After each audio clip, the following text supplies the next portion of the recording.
would be 8 thousandths. Then for 0.190 it would be 10 thousandths. Then for 0.191 it'd be 11 thousandths.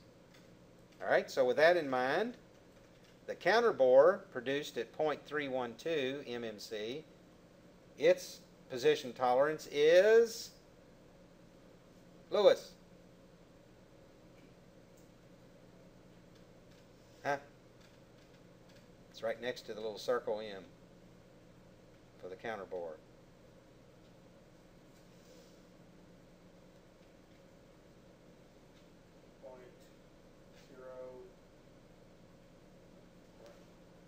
Right there. It's in that feature control frame. It's what? 14 thousandths. You can say it. Yeah, I just don't know if we're talking about the point. Oh, okay. I've got no meetings on the point. Oh, okay. Yeah. So, yes, the counter bore produced size. All right.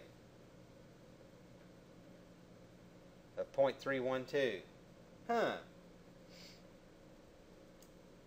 Wait a minute. We don't have any kind of tolerance thing next to it, do we? Oh, okay. So we've got to go down here. Let's look.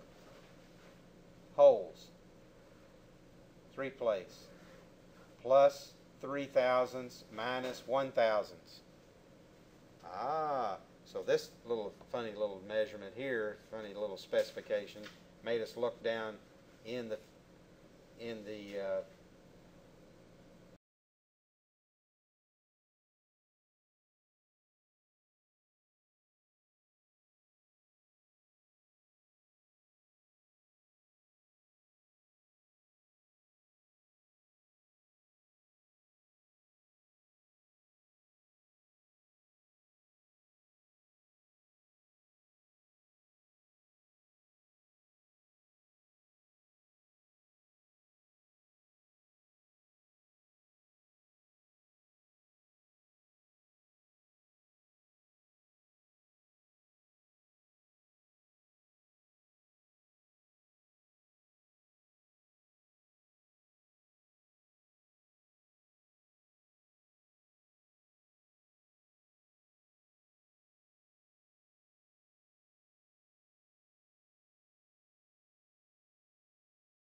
size based on our range of tolerance. So we would have a special made go no-go gauge that's 0.312 to 0.316.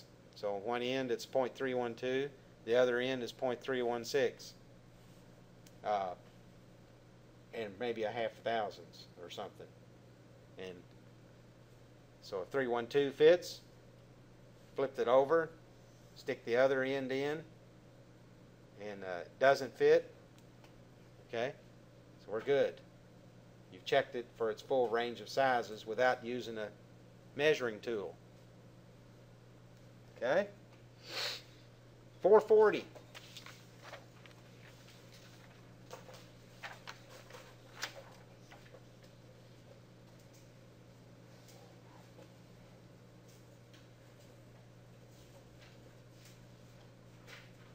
interesting part.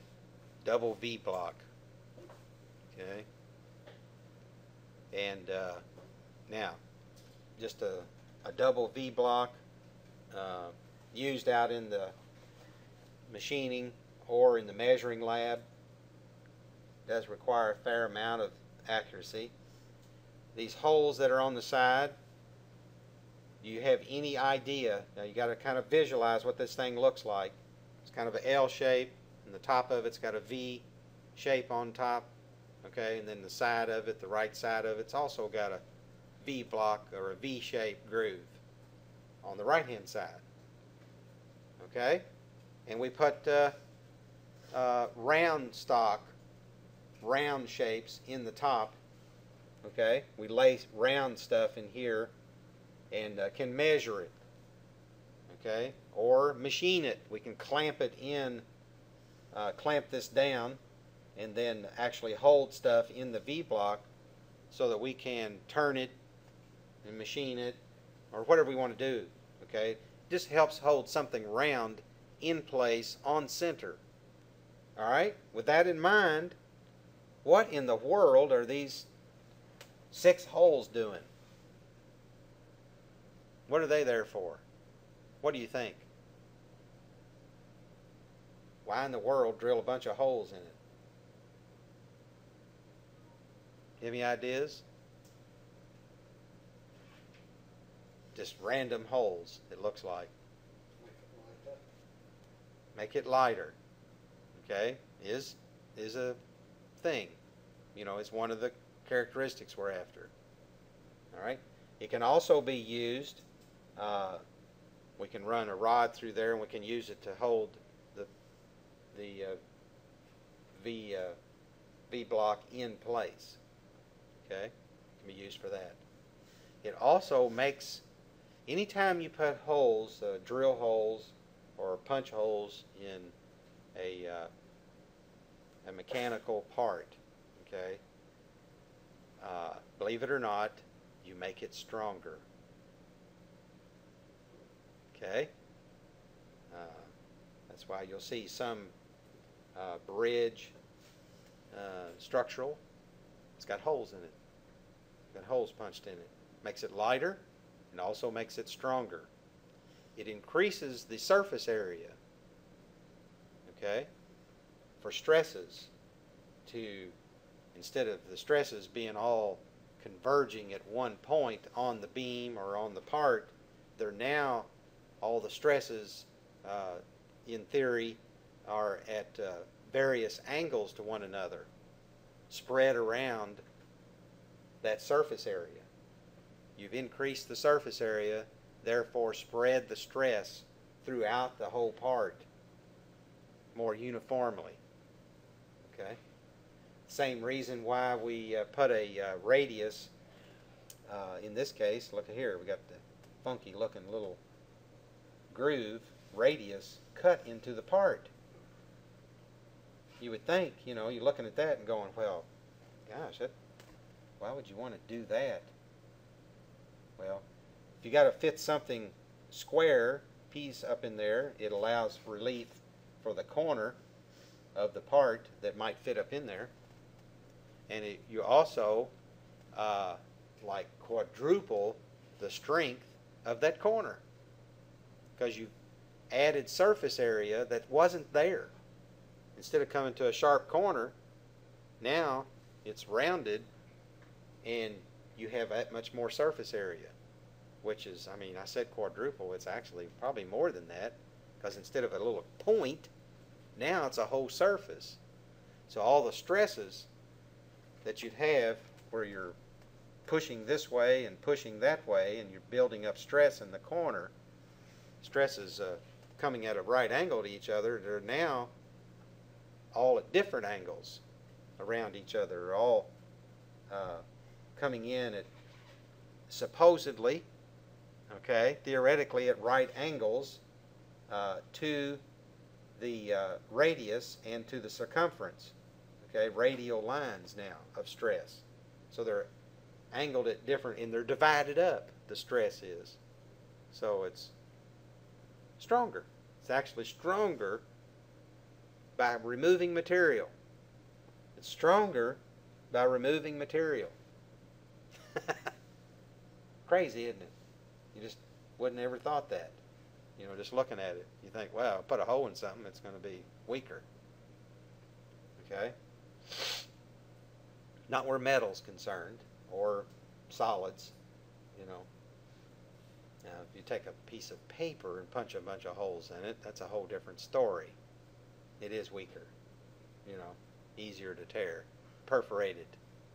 All right? So it doesn't distribute its load evenly. All right? So let's keep it going. We haven't gotten very far. Okay? So, how's it possible to have a zero position tolerance? Because we put a zero on it. All right, let's look. The 12, this one here. Okay, so this is a technique. It's possible to do it because, by golly, I can put a zero on it. The zero position tolerance just applies at the MMC size of the hole. So it basically says it's got to be right on. So there's no women in here. As we say in manufacturing or in the measure in drafting, a lot of times we say it's got to be dead nuts. Okay? Sorry, I don't mean to offend anybody. But that's what we used to use, you know, out in the machine shop. Where's this got to be? It's got to be dead nuts. Okay. What do you do if there's a, you know, that's like work language or whatever, or lingo? Oh no. Yeah. What, you know, you use it in the office or whatever. But what do you do? What do you say whenever you know? It's got to be right on. It has to be there. Yeah. It's got to be zero. Okay. Anyway, some slang, you're going to hear it.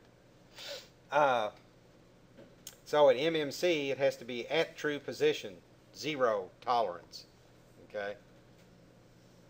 So,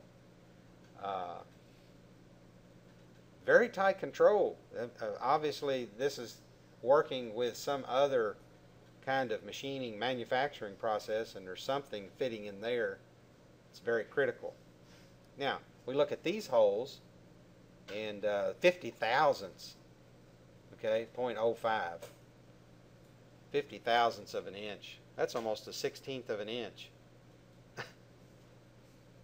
So it's like, you know, again, in human terms, well, I don't really care where those holes are, as long as they're kind of in this place. And then you look at how they're located. Uh-oh. Wait a minute. The book has been teaching us all along what goes with position tolerance. Basic dimensions, right? Basic dimensions. We don't have any.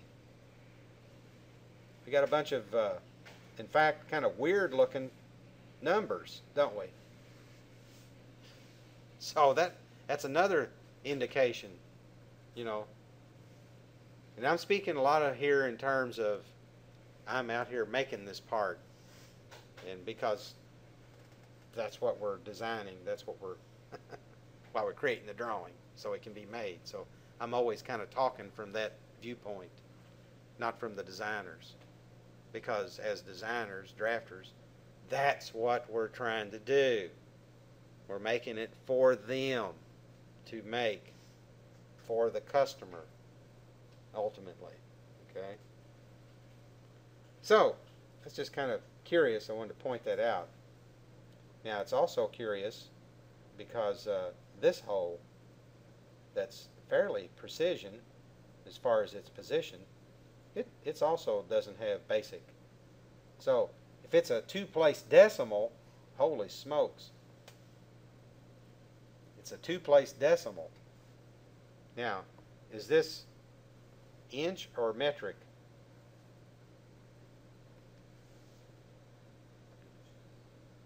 Yeah. Huh? It's metric, is it not? It seems that way. I mean, I doubt it's 60 inches wide. I don't know. There's some big machining out there. Okay. What does it say? Inches. Wow. Holy crap. That's another thing we'd say. That's a